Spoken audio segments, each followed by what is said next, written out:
Boa noite, bom dia, boa tarde. Continuando a nossa leitura no nosso projeto de estar lendo os evangelhos, os 4 evangelhos que são Mateus, Marcos, Lucas e João. E hoje eu quero estar dividindo com vocês e para todos vocês Marcos capítulo 3. Já foi feito aí a leitura do Marcos capítulo 1, capítulo 12 e hoje será o capítulo 3 que diz o seguinte, o primeiro versículo. E outra vez entrou na sinagoga e ali estava um homem que tinha uma das mãos mirrada, e estava observando a securaria no sábado para o acusarem. E disse ao homem que tinha a mão mirrada: levanta-te e vem para o meio. E perguntou-lhes: é lícito no sábado fazer bem ou fazer mal, salvar a vida ou matar? E eles calaram-se. E olhando para eles em redor com indignação, condoendo-se da dureza do seu coração, disse ao homem: estende a tua mão. E ele a estendeu, e foi-lhe restituída a sua mão sã como a outra. Que milagre, que maravilha, que bênção! E retirou-se Jesus com os seus discípulos para o mar, e seguia uma grande multidão da Galiléia e da Judéia, e de Jerusalém e da Idumeia, e de além do Jordão, e de perto de Tiro e de Sidom, uma grande multidão que, ouvindo quão grandes coisas faziam, vinham ter com ele. E ele disse aos seus discípulos que ele tivesse sempre pronto um barquinho junto dele, por causa da multidão, para que o não oprimisse, porque tinha curado a muitos, de tal maneira que todos quanto tinham algum mal se arrojavam sobre ele para lhe tocarem.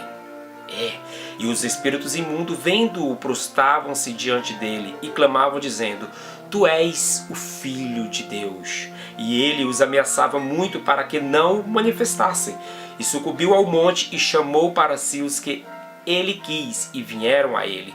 E nomeou 12 para que estivesse com ele e os mandasse a pregar a palavra, a boa nova, o vinde, e para que tivesse o poder de curar as enfermidades e expulsar os demônios. A Simão, a quem pôs o nome de Pedro, e a Tiago, filho de Zebedeu, e a João, irmão de Tiago, aos quais pôs o nome de Boanerges, que significa filhos do trovão, e a André e a Filipe, e a Bartolomeu e a Mateus, e a Tomé, e a Tiago, filho de Afeu, e a Tadeu, e a Simão, o cananita, e a Judas Iscariotes, o que o entregou no futuro.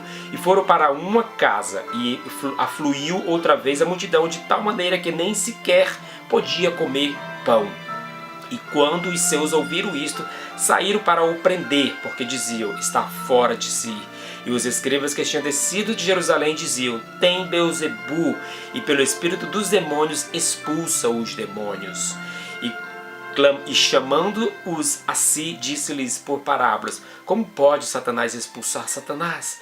E se o reino se dividir contra si mesmo, tal reino não pode subsistir.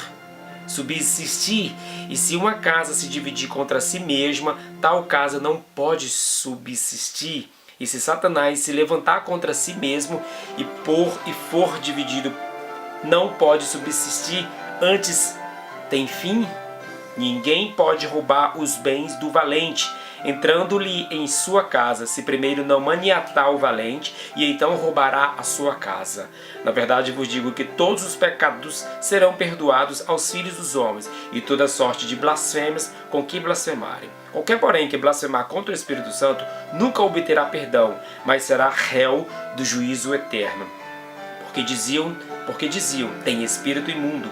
Chegaram então seus irmãos, sua mãe, e estando fora, mandaram-nos chamar.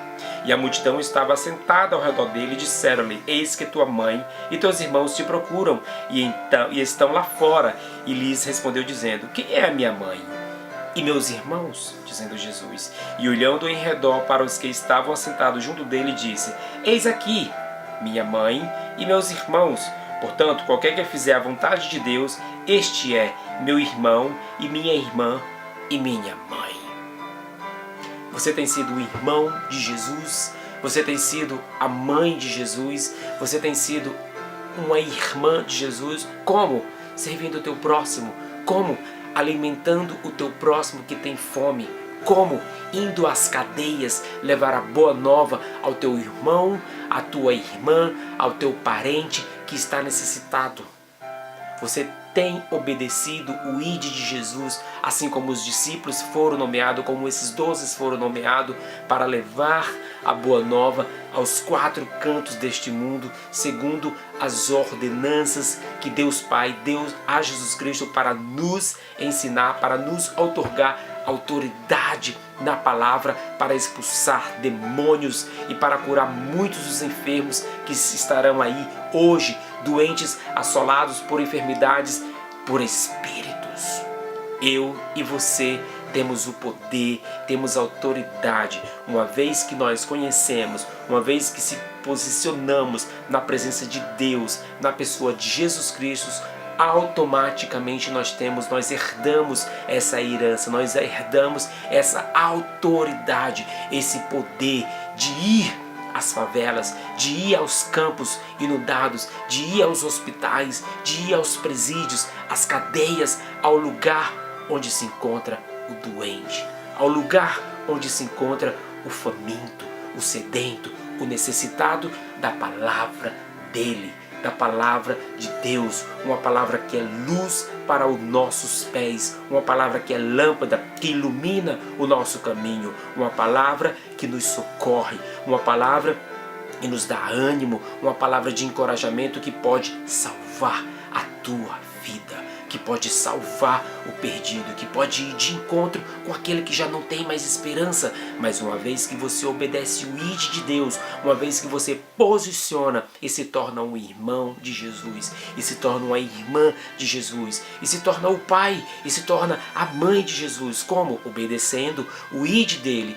Esse é o papel da família, esse é o papel de cuidar dos que são meus, da minha parentela que está doente, que está à margem, que está necessitada desta palavra que vivifica, que cura, que opera o milagre e muito mais do que isto, que te dá a salvação eterna, que nos dá o ingresso para nos tirar deste mundo que jaz do maligno. E eles só dependem de mim e de você para que nós venhamos trazer hoje a solução para essa vida desses carentes, para essas vidas dos familiares de Jesus Cristo. Amém? Que Deus possa ser luz na sua vida, que Deus possa te dar a oportunidade de se tornar um irmão de Jesus, de se tornar uma irmã de Jesus, de se tornar um pai, uma mãe de Jesus, de se tornar, de fato, a família de Jesus Cristo. Amém? Que Deus possa ser luz em nome de Jesus na sua vida. Beijos, cara.